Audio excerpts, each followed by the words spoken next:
On a bright and cold fall morning on Argentina's northern frontier, Bill Urseth is after the world's most beautiful deer, the Chital or axis deer.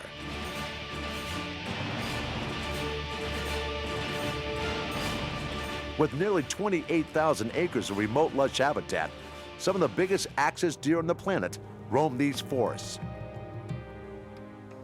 As Bill finds out right away, they are here in abundance. The trick is getting a clear shot at the world's most skittish deer, especially after 2 days of rain that has put the deer on a different pattern.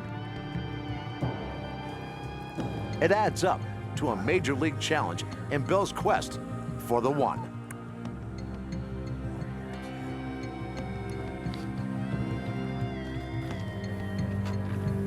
Bill's guide Carlito has hunted this forest since boyhood. He knows that although the axis deer has been in South America for over a century, it is still used to being chased by tigers in its home range in India. And when a tiger is after you for a meal, rule number one is stay out of sight. That shoots fast, low to the ground. These may be the toughest things I've ever hunted. They're smart and quick and fast. And then they go into invasive action besides.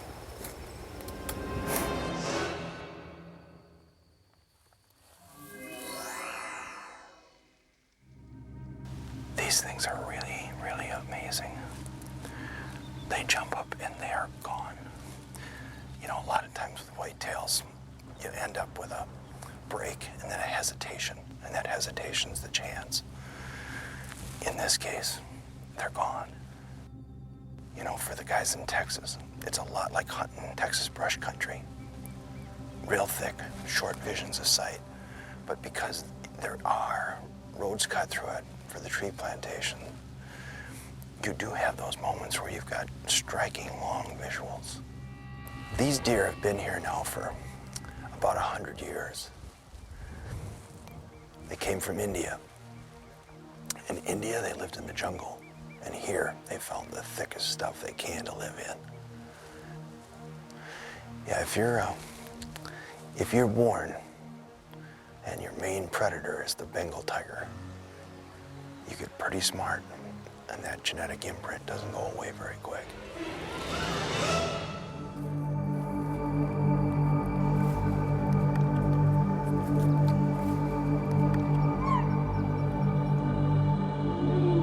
Even the deer can't see each other in the thick cover.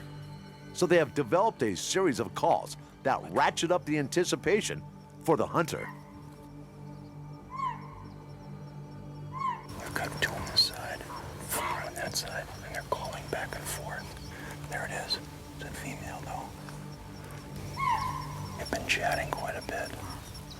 The question is whether these four over here on my right will pull these two across the clearing in front of me. These two still haven't made us. If the wind wasn't blowing in our face right now, we'd be cooked. But it's cutting across just right. There it is. This is the axis deer at its best.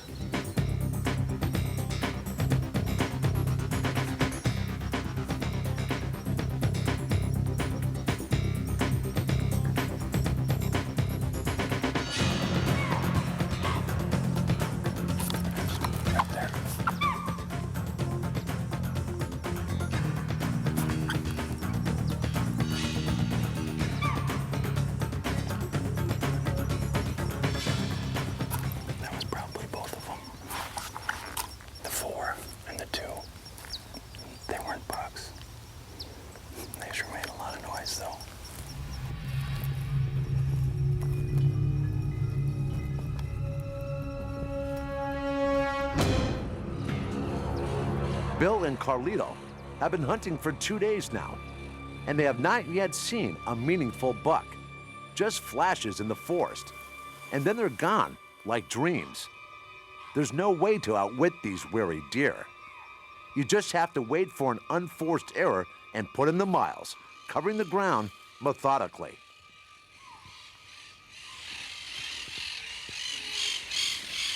At the beginning, those were axes calling. The sounds you just heard and the things you just saw were parakeets and parakeet nests. There's thousands of them in here, and that's the background of the sound that we've got.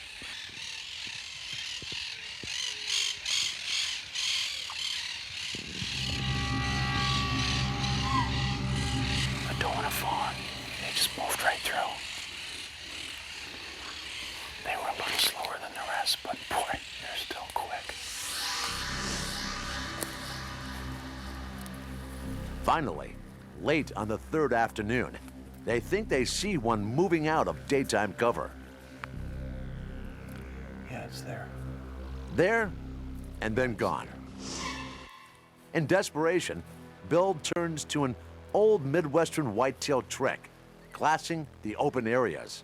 Sometimes, during the hunting season up north, the biggest guys hide in cover that give them a clear view of any danger. Nice, big axis deer.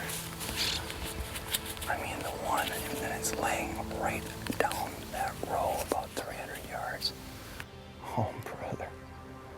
Oh, I just got lucky.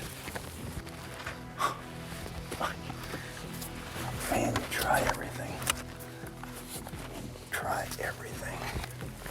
No. This baby.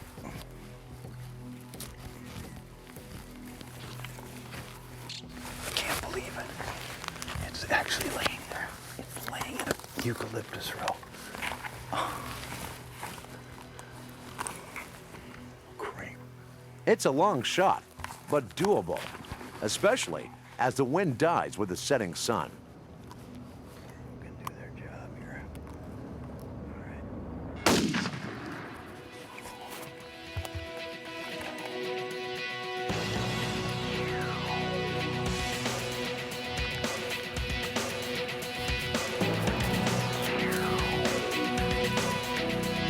Whoa!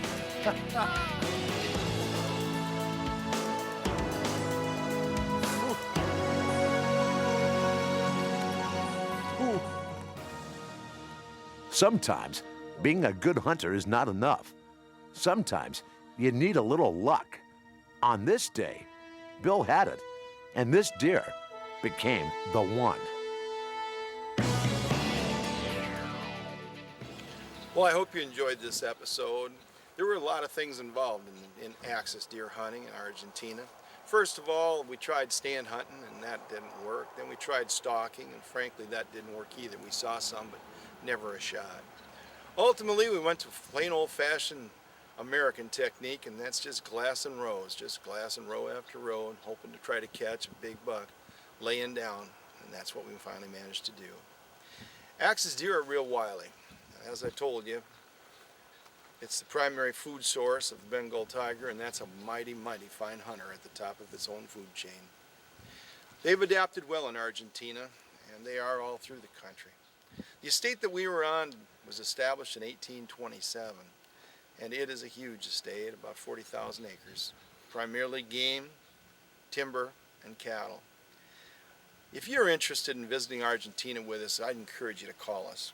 You can reach us at 952-447-4800 or at www.horseandhunt.com to learn more about what it is that we're all about. But I'll tell you, simply said, we're about outstanding hunting and fishing destinations all over the world. Great trips, the kind that you'll find memorable for your entire life. Please call us or go to our website, but call because we like to talk to people about hunting and fishing. I'm Bill Urseth with Horse and Hunt Adventures. We are the place where the adventures never end.